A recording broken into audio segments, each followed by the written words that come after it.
Bonjour à toutes, bonjour à tous. Nous sommes très heureux de vous retrouver pour une nouvelle émission de Sagesse bouddhiste. Merci de votre fidélité.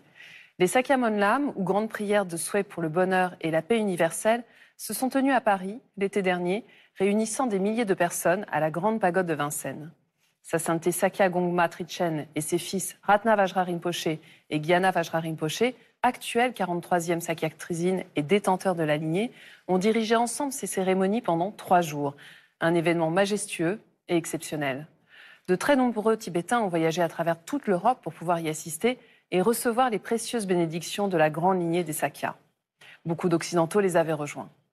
Dans ce premier documentaire, Sa Sainteté Sakya Gongma Trichen et son fils Ratna Vajra Rinpoche nous expliquent l'importance de ces prières universelles pour le monde contemporain lors d'entretiens inédits réalisés à Kagyudzong, le temple tibétain de Lama Gyurme, situé en ce même lieu.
The Menlam means prayer. Menlam signifie prière.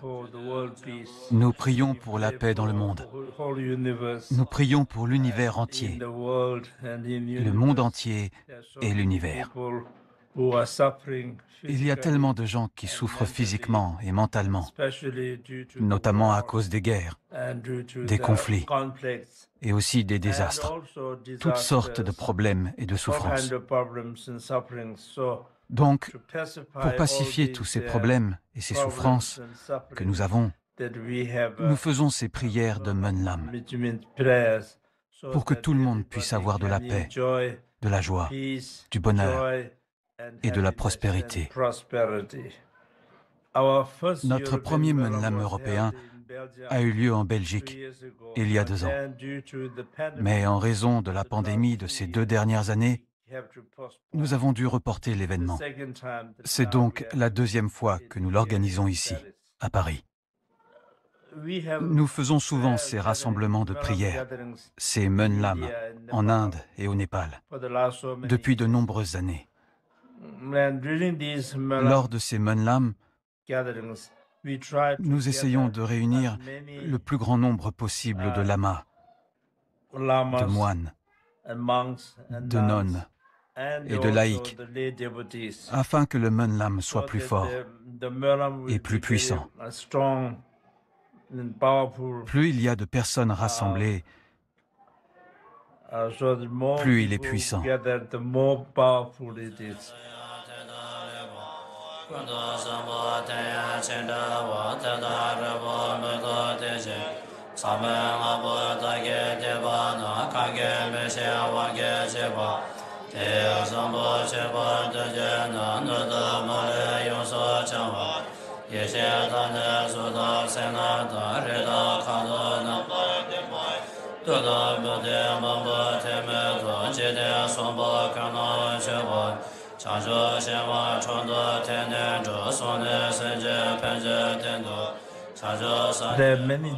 Il existe de nombreuses prières différentes, mais celle que l'on appelle la reine des prières d'aspiration est considérée comme la meilleure, la plus haute prière du Bouddha et des Bodhisattvas. Il y a une strophe qui dit que l'espace n'a pas de limite. Et comme l'univers, notre prière est aussi vaste que l'espace. Elle n'a pas de limite. Donc nos prières pour les êtres sensibles sont illimitées. C'est très puissant.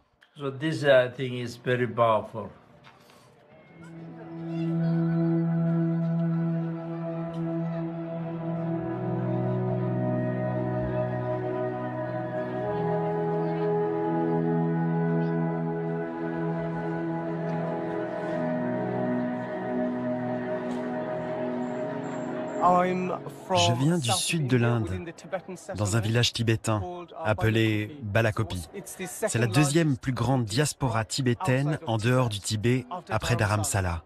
Et vous vivez en Europe? Oui, je vis actuellement à Londres. Pourquoi êtes-vous venu spécialement de Londres? Seulement pour Rinpoché? Oui, seulement pour Rinpoché, pendant 3 jours. Je suis ici pour recevoir sa bénédiction et pour être en sa présence. C'est quelqu'un que nous admirons comme une figure paternelle, plus que toute autre chose. Il est notre guide. Il nous donne de l'espoir, il nous donne la sérénité, il nous montre le chemin, surtout dans ces moments d'incertitude. Le fait que nous puissions nous identifier à lui, le fait qu'il ait dû quitter le Tibet tout comme nos parents, nos ancêtres, c'est pour cela que nous pouvons nous identifier à lui. Mais nous avons tellement de respect pour lui que nous ne pourrons jamais nous mettre à sa place. Rinpoche est notre guide, c'est certain. J'habite un petit village qui s'appelle Lutry, en Suisse, près de Lausanne. Et vous êtes venu exprès pour voir sa sainteté Sakya Trinzin? Oui, disons, c'est quelque chose de fantastique, quelque chose de formidable. Ce Sakya Melam 2022 à Paris. Sakya Trinzin Rinpoche, non seulement pour moi, mais pour la plupart des Tibétains, pour tous les Tibétains, est un de nos plus grands lamas encore présents. Et donc, il est respecté par toutes les écoles bouddhiques tibétaines. Pour nous, Tibétains, Rinpoche est aussi précieux que Guru Rinpoche même. Guru Pema Sambhava, celui qui a introduit le bouddhisme au Tibet. Ouais, dansez.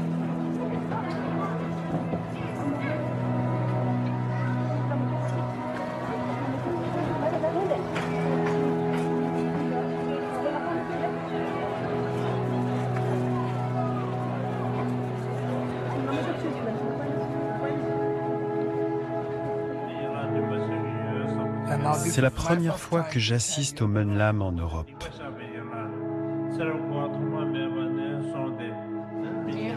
Avez-vous un message pour toutes les personnes qui sont venues ici aujourd'hui? Le plus important est d'avoir une intention pure.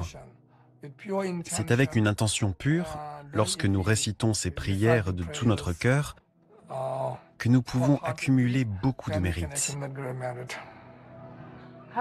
Comment décririez-vous sa sainteté, votre père, en un mot? Mon maître Racine. Sa sainteté nous a donné énormément d'enseignements. En fait, sa sainteté m'a enseigné l'alphabet tibétain.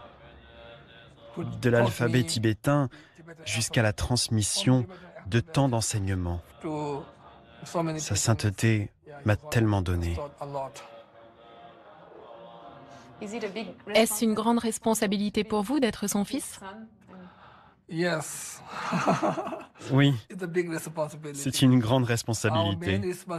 Notre principale responsabilité est de préserver les enseignements. J'ai l'habitude de dire que recevoir des enseignements et des connaissances représente 50% de la responsabilité. Ce n'est pas 100% de la responsabilité. L'autre moitié de la responsabilité est de transmettre ces enseignements à la génération suivante.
Le bouddhisme tibétain a plusieurs branches et tous leurs enseignements viennent des enseignements du Bouddha.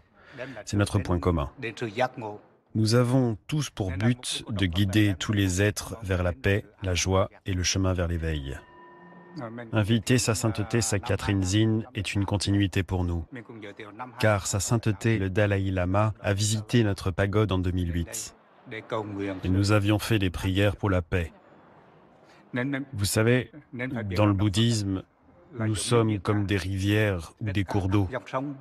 Chaque tradition a sa particularité, mais nous nous rejoignons tous dans le même océan.